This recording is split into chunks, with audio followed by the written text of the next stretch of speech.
warahmatullahi wabarakatuh. Perkenalkan, nama saya Muhammad Farhan Al-Haddadi dari jurusan Manajemen Dakwah NIM 3618017.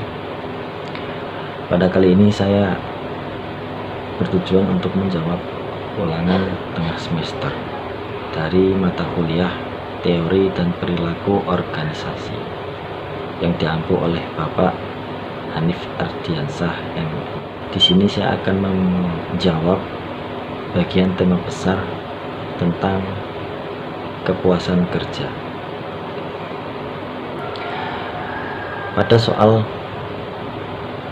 di tema kepuasan kerja, soal pertama yaitu tentang mengapa sebuah perusahaan atau organisasi harus menganalisa kepuasan kerja karyawannya. Jadi langsung saya jawab untuk pertanyaan tersebut, dan untuk pertanyaan selanjutnya juga akan langsung saya jawab ketika selesai membacakan soal. Dari pertanyaan pertama, mengapa sebuah perusahaan harus mampu menganalisa kepuasan kerja karyawannya? Alasannya karena kepuasan kerja pada karyawan itu dapat mempengaruhi kinerja dari karyawan tersebut, yang mana artinya ketika seorang karyawan merasa puas dengan pekerjaannya, entah dari sisi gaji ataupun sisi kecocokan sifat dengan pekerjaannya ataupun kenyamanannya dia dengan pekerjaan yang diberikan sama bosnya, dari situ dapat mempengaruhi kinerja seorang karyawan, yang mana karyawan tersebut bekerja untuk sebuah perusahaan ataupun organisasi. Maka dari itu, dari sebuah perusahaan ataupun organisasi itu harus mampu menganalisa kepuasan kerja seorang karyawan. Jadi seperti itu. Karena karyawan yang tidak puas dengan pekerjaannya itu cenderung dapat mempengaruhi kinerjanya dalam pekerjaannya, sehingga ketika dia tidak merasa puas bekerja di sebuah perusahaan tersebut, malah bisa resign dari suatu perusahaan tersebut karena dia tidak puas dengan pekerjaannya, dari hasil kerja yang dilakukan dengan upah mungkin ataupun dengan kecocokan rekan kerja, itu yang biasa terjadi. Maka dari itu sangat perlu bagi sebuah perusahaan ataupun organisasi itu harus mengetahui apakah karyawan yang bekerja dalam perusahaan tersebut itu merasa puas. Seperti itu. Itu untuk soal yang pertama. Untuk soal yang kedua, pertanyaannya, dalam kasus ini Anda berperan sebagai seorang karyawan di perusahaan ternama.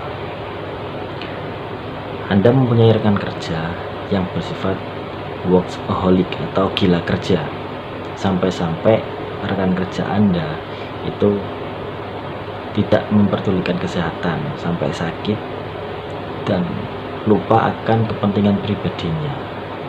Nah, Anda sebagai rekan kerja, apa yang harus Anda lakukan terhadapnya? Ini soal yang kedua. Jadi untuk jawabannya, pertama, kita bisa mengajak komunikasi dengan rekan kerja kita tersebut, bahwa kerja tidak harus gila kerja ataupun harus setiap hari lembur sampai tidak memperdulikan kesehatannya, apalagi tidak memperdulikan keluarganya.